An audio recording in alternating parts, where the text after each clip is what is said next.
돌아오라, 돌아오라. 계속 이런 말씀을 여러분에게 증거하고 있습니다. 왜 돌아오라 하느냐? 다른 길로 갔기 때문에 그렇습니다. 잘못된 길로 빠졌기 때문에 그렇습니다. 하나님이 계획하시고 하나님이 만들어주신 길이 아니라 세상의 길, 반대로 가는 길, 거짓의 길에 빠져있는 이스라엘 백성에게 하나님께서는 선지자를 보내셔서 하나님의 말씀을 대언하게 하시고 돌아오라, 돌아오라 얘기하는 것이죠. 그래서 저는 여러분께 말씀으로 돌아가자, 하나님의 말씀으로 돌아가고 또한 예배로 돌아가자, 이렇게 말씀을 증거했습니다. 오늘은 세 번째 시간으로 새 마음으로 돌아가자. 새 마음으로. 어제 오늘 예레미야서 7장 8장을 묵상하는 날입니다. 그래서 말씀을 읽다 보니까 참 어렵습니다. 왜냐하면 성경에 좋은 얘기들이 많이 있거든요. 복받아라, 기뻐하라. 그런데 예레미야서는 경고의 말씀들입니다. 책망의 말씀이에요. 그래서 이번 한 달 동안 이 말씀을 어떻게 다 전하나, 매일매일 잘못됐다, 잘못됐다 이런 말만 전해야 되는구나, 마음에 그런 부담감이 있었어요. 그런데 어제 오늘 말씀을 읽어보니까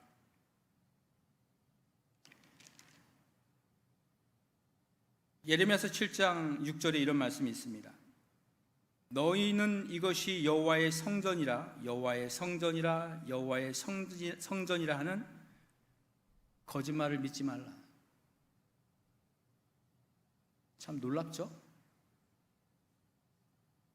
이스라엘 신앙의 중심은 성전입니다. 오늘날 기독교의 신앙의 중심은 예수 그리스도입니다. 그러나 구약시대의 신앙의 중심은 성전이에요. 그들이 어디 있든지 항상 성전을 향하여 하루에 3번 무릎 꿇고 절하고 기도했습니다. 근데 하나님께서 뭐라고 하시냐면 예루살렘 성전을 여호와의 성전이라, 성전이라, 성전이라, 그 거짓말을 믿지 말라, 듣지 말라.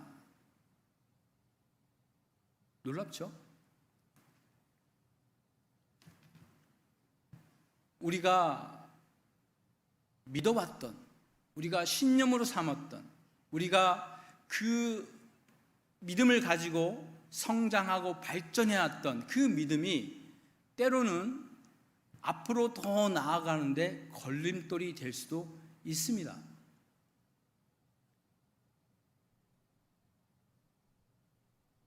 한국은 6.25 전쟁 이후에 한강의 기적이라는 기적을 일으켰죠. 전 세계 어느 나라도 하지 못한 놀라운 기적을 이뤄낸 민족입니다. 그런 국가입니다. 그런데 안타까운 것은 오늘날 한국을 이렇게 들여다보면 모든 것이 평화롭고 모든 것이 좋은 것이 아니라 우리가 말을 하지 않을 뿐이지 많은 것이 무너지고 많은 것이 병들어 있구나 하는 것을 깨닫게 됩니다. 여러분, 이스라엘 백성은요, 하나님의 백성입니다. 하나님이 택하신 백성입니다. 그들이 하나님이 약속하신 가나안 땅에 들어가서 이제 축복받으며 그 안에서 번성하고 살도록 하나님께서 계획하셨어요. 그들은 단지 이스라엘 그 조만한 우리나라 경상도 땅만한 그 땅에서만 살 것이 아니라 그들을 축복하셔서 북쪽으로 또 서쪽으로 메소포타미아에서 지중해까지 그 땅을 다 하나님이 갖도록 계획하셨어요. 그리고 이스라엘 백성을 통하여 온 지구 인류가 복받는 계획을 하나님께서는 선포하셨어요. 그런데 결과는 어떻습니까? 이스라엘 백성은 가나안 땅에 들어가자마자 가나안 땅에 있는 이방인들이 믿던 그 바알과 아세라를 자기들이 믿습니다. 집집마다 산 꼭대기마다 산당을 짓고 나중에는 그 우상들을요 성전 안으로 갖고 옵니다. 쉽게 얘기해서 불교 불상을요 교회 안에다가 세우는 거랑 똑같은 일을 행하는 거예요. 말이 됩니까? 북쪽에 살던 에돔 족속들이 믿던 말렉이라는 신이 있습니다. 이 에돔은요, 에서의 후손들입니다. 근데 그들이 얼마나 잔인한 민족이냐면 신에게 제사를 지낼 때 인신 제사를 드립니다. 사람을 죽여서 제사를 지내요. 근데 그 사람이 누구냐? 자기 자식이에요. 자기 아들과 자기 딸을 불태워 제사를 지냈어요. 그런데 그 가증한 것을 이스라엘 백성들이 따라합니다. 놀랍지 않습니까? 하나님께서는 그래서 예레미야에게 경고를 하시고 돌아오라 하시고 하나님의 진노가 너에게 임할 것이다. 너희들이 성전으로 믿던 그 성전을 다 허물어 버릴 것이다. 예루살렘에 있는 사람들을 다 쫓아내고 그들을 다 땅에 묻을 것이다. 북방에 있는 민족들이 일어나서 너희 나라를 다 망하게 할 것이다. 경고합니다. 예레미야서 8장 10절에서 11절 말씀을 보니까 이런 말씀이 나옵니다. 우리 한번 읽어볼까요? 그러므로 내가 그들의 아내를 타인에게 주겠고 그들의 밭을 그 차지할 자들에게 주리니 그들은 가장 적은 자로부터 큰 자까지 다 욕심내며 선지자로부터 제사장까지 다 거짓을 행함이라. 그들이 딸 내 백성의 상처를 가볍게 여기면서 말하기를 평강하다 평강하다 하나 평강이 없도다. 예레미야 선지자가 활동할 당시 이스라엘 백성의 형편입니다. 모습입니다. 아내를 다른 사람에게 줘버리고 그들의 밭은 또 다른 사람에게 다 줘버리겠다.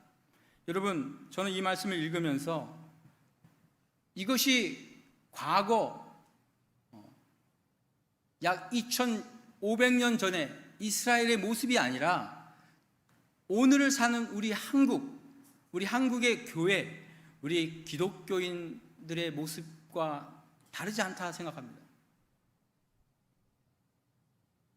아내를 타인에게 주겠다고요? 가정을 파괴하겠다는 겁니다. 여러분, 한국 가정들이요 다 파괴됐어요. 2015년 2월 달에 한국은 공식적으로 법을 하나 만듭니다. 법을 하나 없앱니다. 그게 뭐냐면 간통법이라는 걸 폐지합니다. 저는 그때 당시 이제 한국이 없었기 때문에 잘 몰랐습니다만 드라마들을 한국에서 만들잖아요. 보면은 제목이 다 그거예요. 내용이 다 그거예요. 뭐예요? 불륜. 결혼한 부인이 다른 남자와 사랑에 빠지는 것을 아름답게, 그걸 아주 당연하게 드라마로 만드는 거예요. 선생님이 학생과 사랑에 빠지는 것을 당연하게 영화로 만드는 거예요. 지금 한국이 저렇게 되었구나. 한국 가정들이 무너지고 있구나. 실제로 통계를 보니까 한국은 1990년대부터 지금까지 OECD 국가 중에서 이혼율이 1위입니다.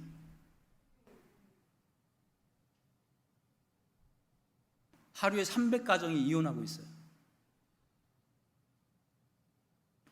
1년 동안 결혼하는 가정 숫자에 이혼하는 가정을 대비하면 42%가 이혼하고 있어요.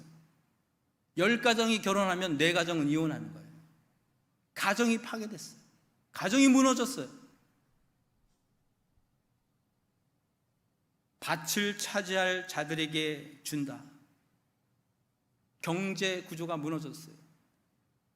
요즘 30대, 40대들이 하도 집을 구하기 힘드니까 내 영혼까지 팔아서 영혼까지 끌어다가 집을 산다고 하잖아요. 그래서 영끌족이라고 합니다. 그래서 지난 몇 년 동안 수도권에 집을 산 사람들 중에 30대, 40대가 그렇게 많았답니다. 지금 그들이 다 어떻게 됐을까요? 수억 원의 빚더미에 앉아서 그 집에서 라면만 먹고 산답니다. 사람들도 안 만나고 라면만 먹고 산대요. 지금 우리나라 가계 부채가 3조가 아니라 3천조입니다. 겉으로는 선진국이 되었고 세계에서 가장 빠른 인터넷을 사용하는 나라, 그렇죠? 가장 안전한 나라. 하지만 그 내면에는 모든 사람이 작은 자로부터 큰 자까지 다 욕심에 끌려 사는 사회가 되었어요. 예레미야에 나오는 이 말씀이요, 지금 한국의 모습이더라는 거죠. 뉴스를 보다 보니까 한강에 요즘 자전거를 타는 사람들이 많이 나오더라고요. 그 예쁜 자전거를 타고 가니까 기자가 묻습니다. 아니, 이 자전거는 얼마입니까? 그러니까 자전거요? 1,000,000원이요. 차값을 묻는 게 아니에요. 자전거 값을 묻는데 1,000,000원이래요. 그래서 그 자전거가 비쌉니까? 하니까 이건 비싼 거 아닙니다. 이 정도는 돼야 끌고 나옵니다. 1,500만원짜리 자전거도 많습니다.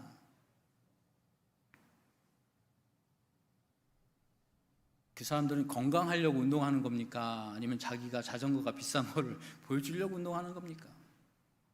한국 사회가 다른 사람들에게 보여주기 위하여, 보여주는 것에 다들 미쳤어요.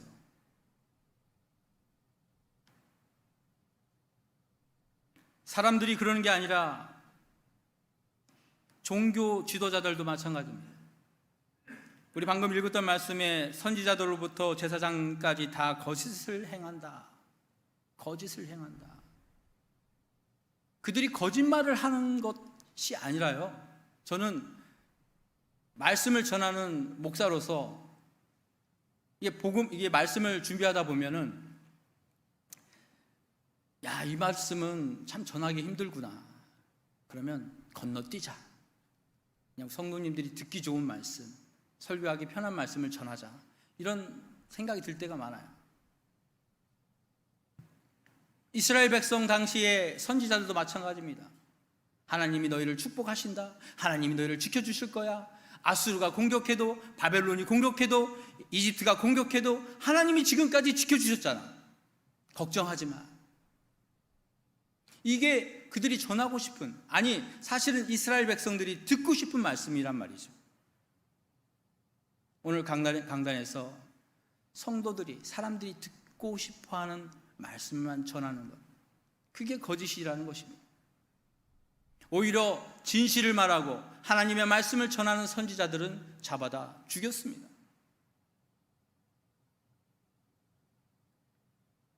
한 신학자가 이런 얘기를 했습니다. 서구 교회가 300년 동안 이룬 업적을 한국 교회는 30년 만에 이루었다.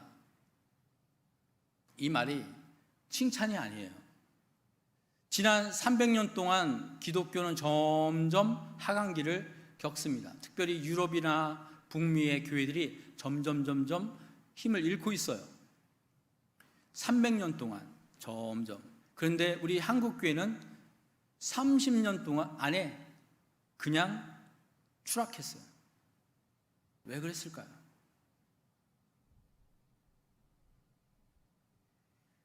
한국 교회 안에는 이스라엘 백성이 우상들을 예루살렘 성전 안으로 끌고 들어온 것처럼 이름만 바뀐 우상들을 오늘날 교회 안에 끌고 들어왔기 때문이라고 저는 생각합니다. 여러분, 우리가 언제 바알을 섬겼습니까? 우리가 언제 아세라를 섬겼습니까? 우리는 바알과 아세라를 섬긴 건 아니에요. 근데 바알과 아세라가 무엇이냐면 풍요와 성공이라는 우상입니다. 지난 기독교는, 우리 한국 교회들은 영적으로 은혜를 베풀고 감동을 주고 열심히 하나님을 섬기는 그 신념 하나로 교회가 부흥을 했습니다. 천막만 치면 교회가 세워지고요, 많은 사람들이 목회자가 되겠다고 헌신을 하고요, 신학교들이 세워지고 교회들이 부흥을 했어요. 그런데 그 안에서 복음을 듣지 못한 죽어가는 영혼들에게 교회가 나가는 것이 아니라 세상의 그 성공 윤리들, 기업 윤리, 마케팅 전략, 이런 것들을 교회에 갖고 왔어요. 그래서 교회들은 점점 그 규모가 커집니다. 기업이 됩니다. 이제 담임 목사는 사역자가 아니라 이제 CEO가 되는 거예요. 우리 성도들은 신자가 아니라 손님이 되는 거예요. 커스터머가 되는 거예요.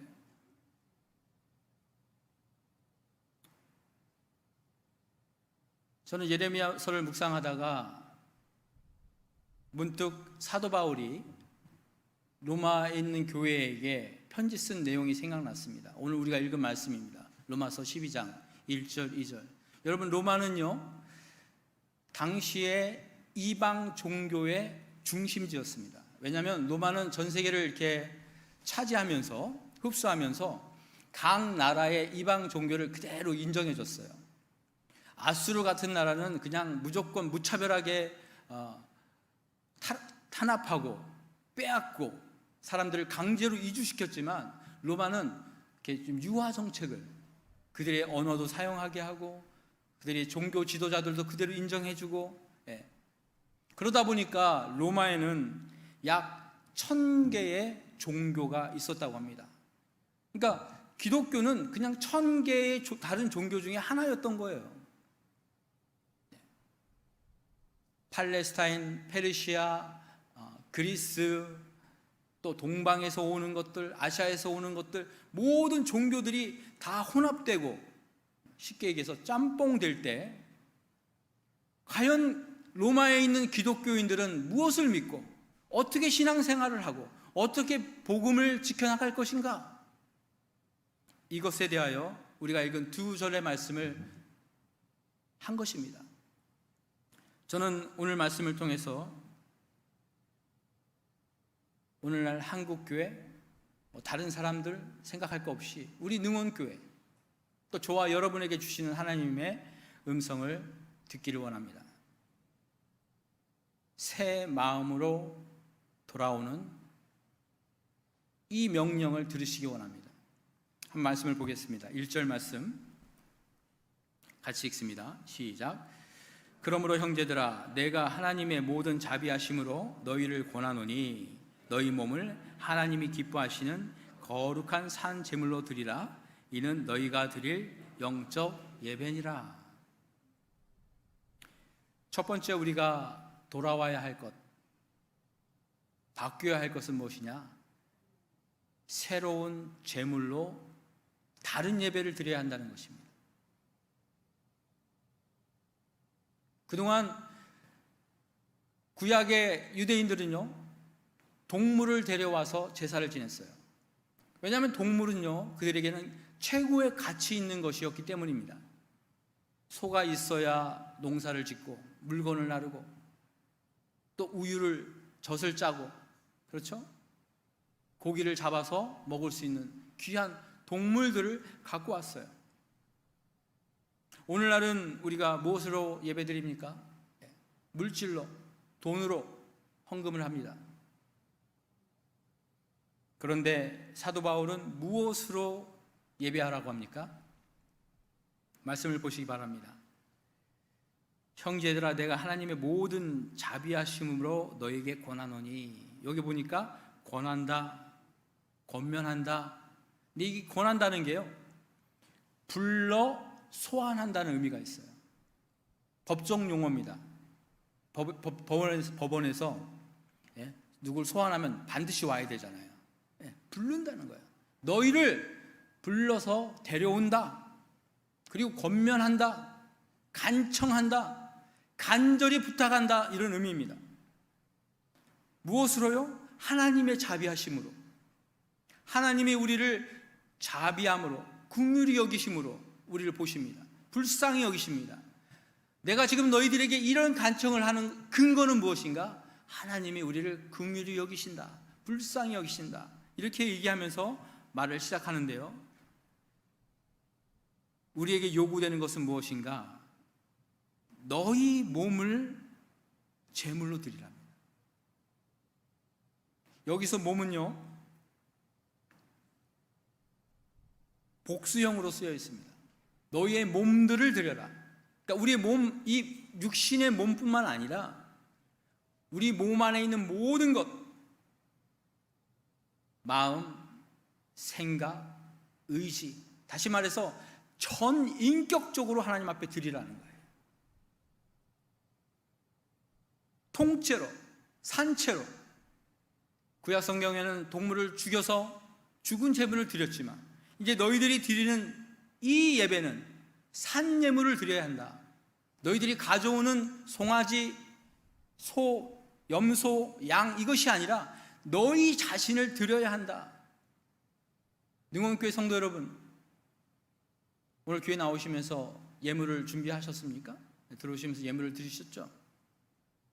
그 예물을 드리실 때 여러분을 드리시기 바랍니다. 지금 우리가 하나님 앞에 예배하고 있습니다. 여러분의 인격을, 여러분의 마음을, 여러분의 생각을 드리시기 바랍니다. 오늘 말씀에 보니까 너희가 드릴 영적 예배다. 예배를 영적으로 드려야 된다.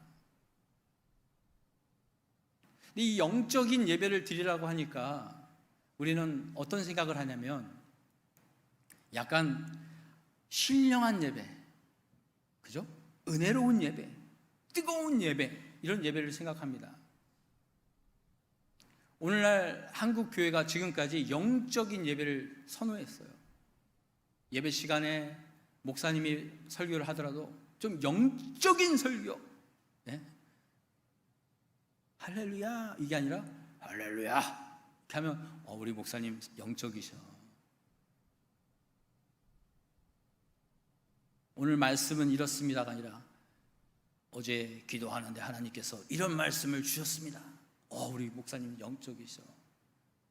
꿈속에서 하나님께서 이런 것을 보여주셨습니다. 그게 영적이라고 생각한 거예요. 기적이 일어나고 귀신이 쫓아나가고 병든 자가 일어나고, 그렇죠? 예언하고 응답받고, 그게 영적인 예배로 생각을 했던 거예요. 그렇게 사람을 모은 거예요. 그래서 많은 사람들이 자기 재산을 다 하나 교회에 드리고 교회를 세우고 교회들이 이렇게 성장한 거예요. 그 결과 어떻게 됐습니까? 그렇게 영적인 것을 추구하는 한국 교회가 어떻게 됐습니까? 1992년 10월 28일 10월의 마지막 날, 그 전날 어떻게 됐습니까? 전 세계 뉴스거리가 됩니다. 한국은, 특별히 서울은. 기억나십니까? 예수님 오신다고, 그날 예수님 오신다고 다 흰 옷 입고 막 MBC 뉴스, 저 어렸을 때 봤던 기억이 나요. 집 팔고 땅 팔아서 다 헌금하고 이혼하고 학교 다 그만두고. 여러분, 1992년부터 한국 교회는 완전히 타락하기 시작합니다. 급락하기 시작해요. 사람들이 교회를 떠납니다. 가정에서 부인이 교회를 다니고 남편이 교회를 안 다니면 이제 못 나가게 합니다. 너 뉴스 안 봤냐? 그런 교회 다닐 거야? 영적으로 예배하던, 그런 것만 강조하던 교회들은요, 결국 많은 이단들을 양성합니다. 통일교, 정명석, 다미선교회, 다락방, 신천지, 구원파. 대한민국은 이단의 슈퍼마켓이에요. 다 갖다 놨어요. 여러분, 오늘 우리가 읽은 말씀 가운데 이 영적인 예배에서 영적이라는 말의 원어를 보면 로기켄이라는 말입니다. 이 로기라는 말이 logic, 논리적이라는 의미예요. 그냥 영적 하니까 눈에 보이지 않는 신령한 뭐 이렇게 생각하는데, 사도 바울이 말한 이 영적인 예배는 뭐냐면 합리적이고 분별 있는 예배를 드리라는 거예요. 이성적으로 합당한 예배를 드리라는 거예요. 그리고는 뭐라고 얘기합니까? 세상을 따라가지 마라. 세상을 본받지 마라. 너희들은 달라야 한다. 왜 그러냐면 당시에 로마에 있는 1000개의 다른 이방 종교들은 신령한 예배만 드린 거예요. 막 뭐를 흔들고 뭐가 보인다고 하고 뭐를 뿌리고 귀신을 쫓고. 너희들은 그런 예배 드리지 마. 너희들은 이성적으로 예배 드려. 합리적인 예배를 드려. 뭘 갖다 드리면 복이 오고 열심히 하면 뭐가 이루어진다는 그런 거는 이방들이 믿는 종교라고. 로마 교회 너희들은 너희 몸을 드려. 너희 인격을 드려. 이게 하나님이 원하는 예배야 라고 바울은 말하고 있다는 겁니다. 종교적인 제의 예배가 아니라, 형식적인 예배가 아니라, 그런 예배는요 다른 종교들도 다 드린다는 거예요. 능원교회 성도님들 들으십시오. 우리가 드릴 예배는 영적인 예배입니다. 그러나 이 영적인 예배는 보이지 않는 어떤 그런 신령한 예배가 아니고 우리의 이성과 생각과 감정과 논리적으로 하나님 앞에 드리는 전인격적인 예배가 되어야 될 줄 믿습니다. 감정적이고 감성적인 그런 예배가 아닙니다.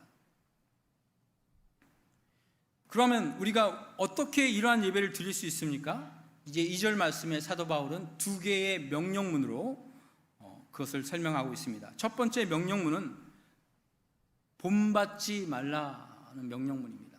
무엇을요? 세상을 본받지 말라. 우리가 어떻게 참된 예배를 드릴 것인가? 먼저 세상을 따라가지 말라는 것입니다. 여러분, 세상은요 흘러가는 강물처럼 우리를 끌고 나갑니다. 나는 가만히 있다고 생각하지만 가만히 있는 것은 끌려가는 것입니다. 여기서 본받지 말라는 말은 순응하지 말라, 세상의 영향력에 동화되지 말라는 뜻입니다. 그렇다면 우리가 어떻게 세상에 순응되지 않고 동화되지 않을까? 우리 한번 2장 같이 한번 읽겠습니다. 시작. 너희는 이 세대를 본받지 말고 오직 마음을 새롭게 함으로 변화를 받아 하나님의 선하시고 기뻐하시고 온전하신 뜻이 무엇인지 분별하도록 하라. 우리가 읽은 이 말씀의 앞에 부분에 너희는 이 세대를 본받지 말고 무엇을요? 마음을 새롭게 함으로 변화를 받아. 마음을 새롭게 해야 한다. 여기서 마음은 우리의 생각입니다. 예수님 오시기 한 320년 그리스 마케도니아에 유명한 철학자가 있습니다. 철학의 아버지라고 하는 아리스토텔레스. 아리스토텔레스가 어떻게 보면 철학의 첫 주자입니다. 그 이후에 플라톤, 소크라테스 이런 사람들이 생겨났는데, 이 아리스토텔레스가 생각해 보니까 우리의 마음은 심장에 있는 것 같다. 그렇죠? 우리가 화가 나고 아니면 누구를 사랑하고 이런 마음을 먹으면 심장이 반응하잖아요. 두근두근대고. 그렇죠? 아닙니까? 여러분, 심장이 안 뛰어요? 심장이 반응한단 말이에요. 그러니까 우리의 마음은 여기 있다고 생각한 거예요. 근데 이 사상이 17세기까지도 이어집니다. 우리의 마음은 여기에 있다. 그런데 실제 우리의 마음은 어디에 있습니까? 어디에 있어요? 손으로 한번 짚어보시겠습니까? 여기? 배? 내 마음은 내 위에 있다. 맞는 말이기도 해요. 먹으면 기분 좋고. 우리의 마음은 여기 있습니다. 단지 우리가 생각을 하면 제일 먼저 심장이 반응을 하죠. 누군가를 사랑하면 심장이 막 뜁니다. 감정이 일어나는 것이죠. 여러분, 결혼할 때 심장만 믿고 결혼하신 분들, 후회하고 있습니다.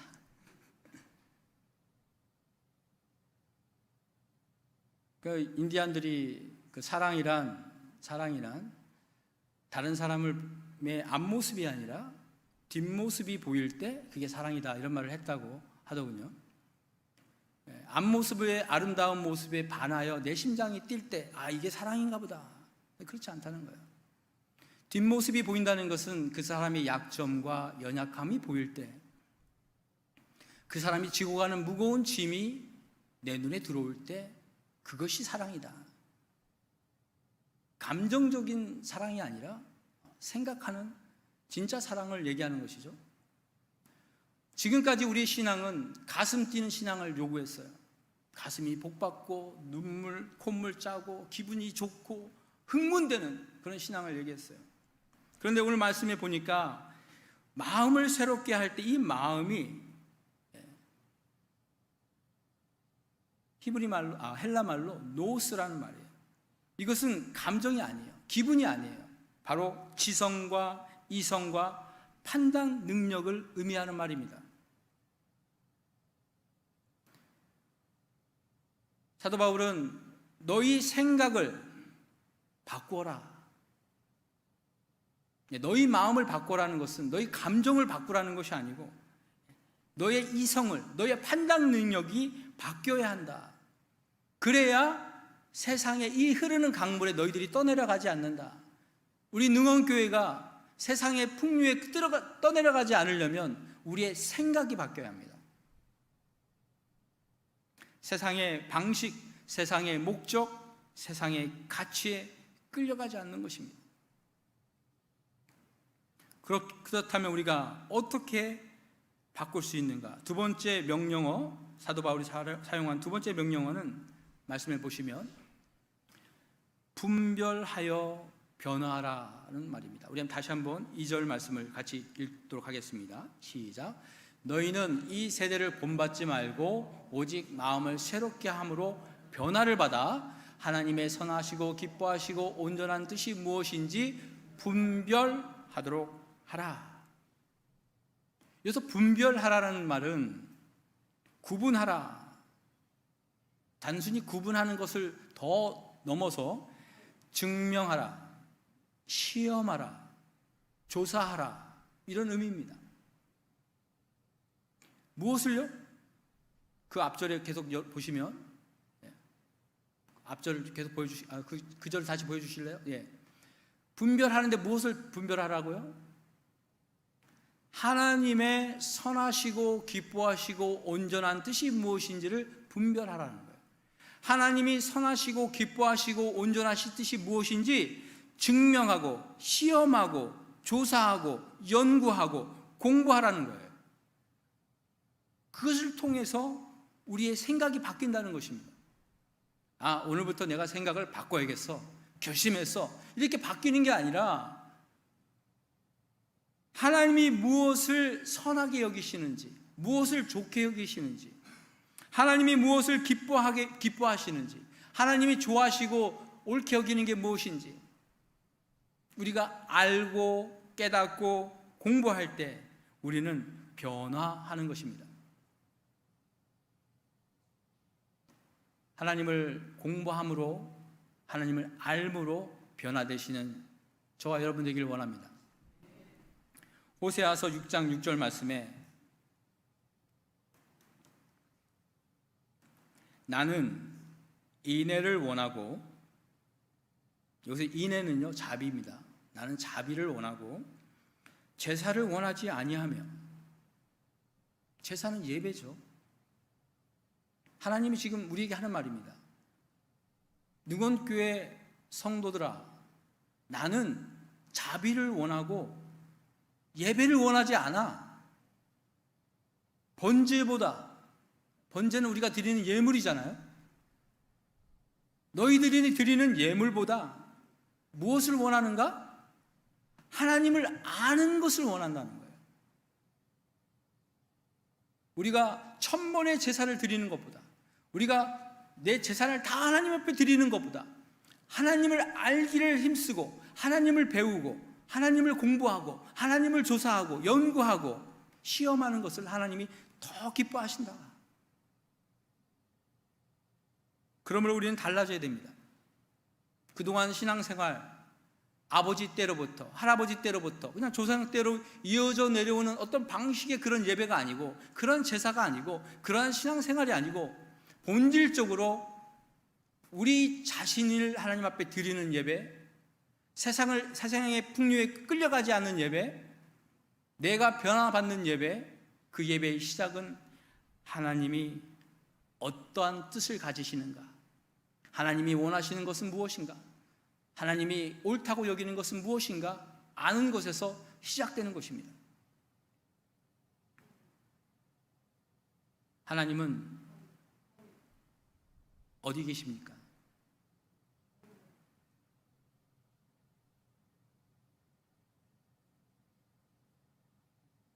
대답하실 때까지 기다리겠습니다. 하나님은 어디 계세요? 헨리 나운의 책에 내 안에 하나님이 없다, 그런 책이 있습니다. 하나님이 우주에도 계시는 것 알겠고, 자연 속에 계시는 것도 알겠고, 하늘에도 계신 것 알겠는데 하나님이 내 안에만 없구나.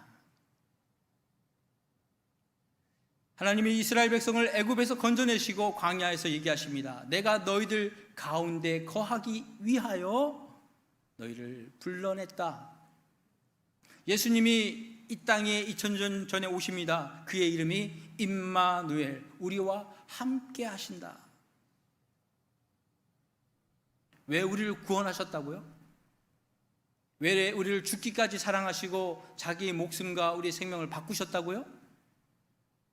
우리를 구원하고 너희는 복 받아라, 이게 아니에요. 우리와 함께 하시기 위하여, 우리 안에 거하시기 위하여. 예수님은 다시 승천하시면서 우리에게 성령님을 보내주십니다. 성령님이 누굽니까? 하나님입니다. 하나님의 영, 하나님이에요. 그 하나님이 우리 안에 거하시기를 원하신다. 어디에 거하신다고요? 내 마음에, 내 생각에, 내 이성 가운데 하나님이 함께 하시기를 원하는 것입니다. 그러므로 여러분, 성도 여러분, 우리가 드릴 예배는요, 일주일에 한 번에 모여서 이렇게 모여서 드리는 예배만 예배가 아니고요, 여러분 삶 가운데 여러분 생각이 바뀌는 예배, 세상 사람들이 생각하는 그 방식이 아니라 하나님은 어떻게 생각하실까, 하나님이 원하시는 것이 무엇인가 생각해보고, 그렇게 내 자신의 삶을 하나님 앞에 드리는 그러한 예배가 진정한 예배라는 것입니다. 이스라엘 백성들은 수많은 송아지를 잡아서 하나님 앞에 번제로 드렸지만, 성전을 정말 아름답게 짓고 그곳에서 예배했지만, 정작 그 삶 속에서는 풍요의 신, 번창의 신, 성공의 신을 섬겼어요. 오늘날 우리 한국교회, 아니 우리 능원교회, 우리도 마찬가지 아닙니까? 하나님을 믿는다 하지만 여전히 우리는 세상의 우상들, 풍요, 성장, 성공, 양적인 증가, 그것에 마음이 있지 않습니까? 오늘 말씀을 하나님이 주시는 경고의 말씀으로 들을 수 있는 성도들이 다 되기를 원합니다. 저는 군대에 있을 때 바둑을 좀 공부해봤습니다. 시간이 있다 보니까 바둑을 잘 두지 못해요. 저는 18급입니다. 18급이 뭔지 모르시는 분도 계실 텐데, 꽤 높은 급수입니다. 바둑을 시작하면 이제 18급입니다. 근데 처음에 이제 바둑을 배우니까 막 이름을 알려주더라고요. 이건 바둑판, 이건 바둑돌, 구석은 이건 귀, 자상귀, 우상귀, 귀라고 부르고 하는데, 처음에 알려주죠. 이게 돌을, 흰 돌과 검은 돌을 이렇게 서로 감싸면 따 먹는 거야. 그럼 집을 내는 거야. 아주 간단하더라고요. 그래서 바둑 별거 아니네, 그냥 집만 많이 지면 되는 거네, 이렇게 생각했어요. 근데 좀 더 공부하니까 이게 내 돌로 상대방 돌을 잡기도 하지만 상대방 돌로 나를 잡기도 하더라고요. 그래서 돌을 많이 놓고, 많이 놓으면 놓을수록 이제 활로가 생겨서 이 돌은 절대 죽지 않는다 이렇게 배우잖아요. 그렇게 배웠는데 실컷 그렇게 뒀는데 나중에 죽어요. 대마가 죽는 거예요. 왜 이렇게 죽습니까? 보니까 지금 축에 빠졌다는 거예요. 예? 축이요? 축이 뭐예요? 활로가 2개밖에 없어서 내가 이리로 도망가면 이렇게 잡고 절로 도망가면 저렇게 잡아서 결국 죽는다는 거예요. 초보자는요, 돌을 많이 두면 둘수록 살 수 있다고 생각합니다. 계속 둡니다. 나중에 보니까 내 돌이 들어간 만큼 더 많이 죽습니다.